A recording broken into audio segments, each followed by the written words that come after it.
Bueno, continuamos con Víctor Álvarez. Víctor, la gasolina. La medida se anunció, se está estudiando, pero no se termina de adoptar una decisión. ¿Eso debería decidirlo el presidente sin tanta consulta o te parece que es positivo ese proceso de consulta?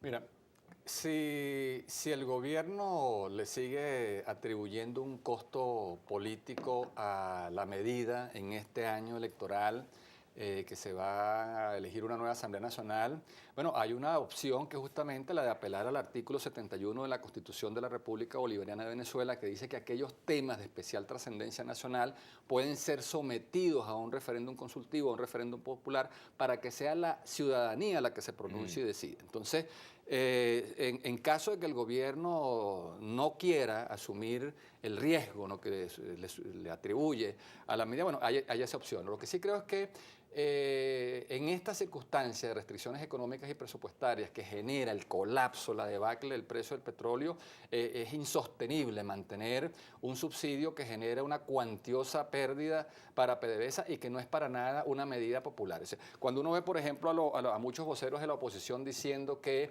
la situación se le está poniendo al gobierno tan color de hormiga con la caída de los precios del petróleo que se van a ver obligados a tomar una medida tan antipopular como aumentar la gasolina, resulta que es todo lo contrario. O sea, lo antipopular es mantener un subsidio que no beneficia para nada a la gente que menos recursos tiene, porque el ciudadano de a pie, el que no tiene carro, el que nunca va a una bomba de gasolina a llenar un tanque, que más bien todos los días se ve condenado a desplazarse en un sistema de transporte público tan precario, tan deficiente, no se beneficia con la medida. ¿Quién se beneficia? El que tiene carro, que si va a una estación de servicio, las familias que tienen 2, 3, 4 carros de alta cilindrada, que consumen mucha gasolina, que en promedio reciben $60 de subsidio cada vez que van a una bomba.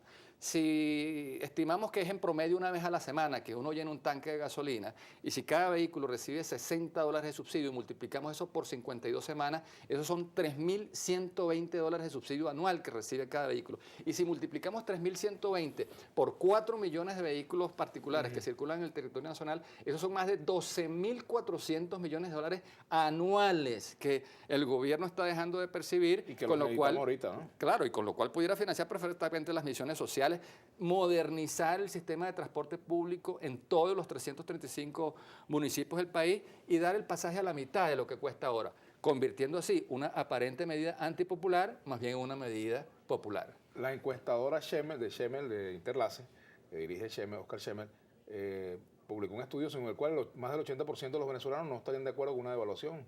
¿Es inevitable la devaluación? Mira, ahí hay otro de los mitos, ¿no? Hay otro de los mitos de creer que una devaluación o un ajuste cambiario o la unificación de este régimen de cambios múltiples tendría efectos negativos para la población y es todo lo contrario. Mira, ¿a quién está favoreciendo esta coexistencia de una tasa de cambio tan barata de 6.30 ahora con una unificada que se espera que esté más cerca del SICA 2 en 50 y un tercer mercado que se espera sea alimentado por la oferta privada para que complemente la pública? Mira, facilita sobre todo a esos cazadores de renta, ¿no?, que tienen esos mecanismos tan sofisticados e inventan, diseñan tales negocios para que les asignen dólares baratos y luego buscan la manera de venderlos en el mercado más caro. Una tasa de cambio que ya no sirve, ya no funciona para contener la inflación, porque si te pones a ver todos los precios, la mayoría de los precios de venta al público aquí se fijan es con base en SICAD 2 o con base en el paralelo, y entonces el Estado hace un tremendo sacrificio, ¿no?, al dejar de recibir más bolívares por cada dólar que vende, y resulta que ese subsidio cambiario no llega a la población. Está favoreciendo a los especuladores cambiarios, a los corruptos, ¿verdad?, que son los que siguen sacando miles de millones de divisas todos los años, y entonces en una situación como esta, donde ya no hay suficiente ingreso petrolero, no tiene ningún sentido que se mantenga una medida como esta, y más bien el gobierno debería ir de una vez por todas a la unificación cambiaria y cortar por lo sano, o sea, erradicar todos estos incentivos a la corrupción y a la especulación. Por aquí Cicerón Pitero pregunta ¿qué opina sobre la detención de personajes de la alta gerencia de PDVSA? Mira, justamente es lo que acabo de decir, ¿no? El tema del subsidio a la gasolina, el tema del subsidio cambiario, el tema de los subsidios a muchos artículos de primera necesidad que no se consiguen en el mercado venezolano, pero sí se consiguen en Cúcuta, en Pamplona, en Bucaramanga, en las islas del Caribe, en Boavista, en Belén do Pará. que no son precisamente los bachaqueros, ¿no?, que llevan una maleta, una pimpina, los que provocan esa salida masiva de esos productos, revela que hay toda una red de complicidades, que son poderosísimas mafias las que han podido penetrar la estructura del Estado y han pervertido y han distorsionado todo este esquema de subsidios. Entonces, cuando ya la descomposición llega a tal nivel y allá hay evidencias que funcionarios de tan altísima responsabilidad están involucrados en este tipo de medidas, tienes que cortar por lo sano. ¿Y qué significa eso? No, cambiar toda esa serie de medidas, ¿verdad?, que si bien es cierto, en los primeros años rindieron algún efecto y algún impacto, hoy lucen totalmente agotadas, anuladas, y lo que siguen es incentivando este tipo de prácticas corruptas que anulan las medidas. Mariano Crespo, ¿cuál es la causa de que la mayor parte de las empresas públicas poseen un nivel de producción muy bajo?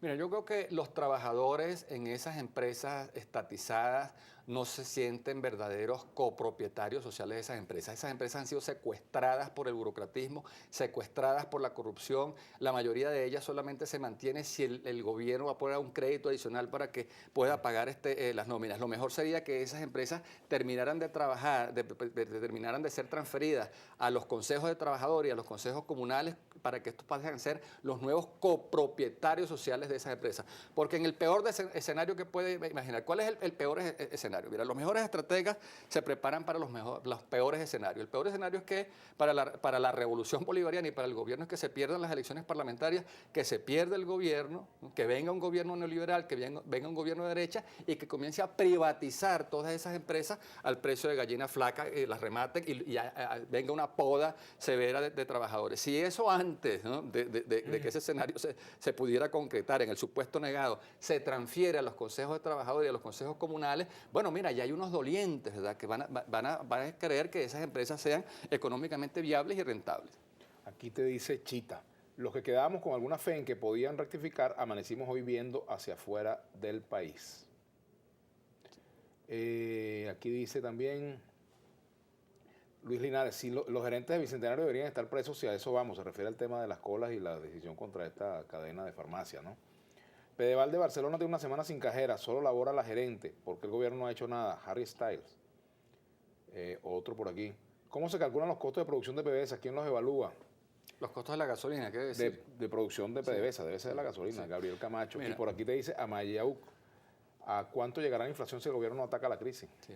Mira, yo precisamente he estado haciendo unos cálculos, ¿no?, sobre cuál debería ser el precio justo para la gasolina, sobre la base de lo que plantea la Ley Orgánica de Precios Justos, que dice, bueno, que un precio justo es aquel que permite cubrir los costos de producción y obtener una ganancia en torno al 30%. ¿Cuáles son los costos de la gasolina? Bueno, las propias autoridades de PDVSA han dicho que el costo de refinación de un litro son 2.75 céntimos, que los costos de transporte en esos camiones cisternas, que es un transporte caro, más el costo, la comercialización por litro en las estaciones de servicio, son 0.35 céntimos. Si sumas 2.75, que es la refinación, más 0.35 céntimos, eso da 3 bolívares con 10 céntimos en costos. Y si a eso le sacas el 30%, que es la ganancia, que son 90 céntimos, el precio justo de la gasolina no debería bajar de 4 bolívares el litro. Eso es menos que un guayoyo, o sea, eso es menos que una botellita de gasolina, menos que una empanada. O sea, seguiría siendo un precio muy barato en comparación con los precios de la frontera. Pero es un precio que en todo caso empezaría a racionalizar la situación.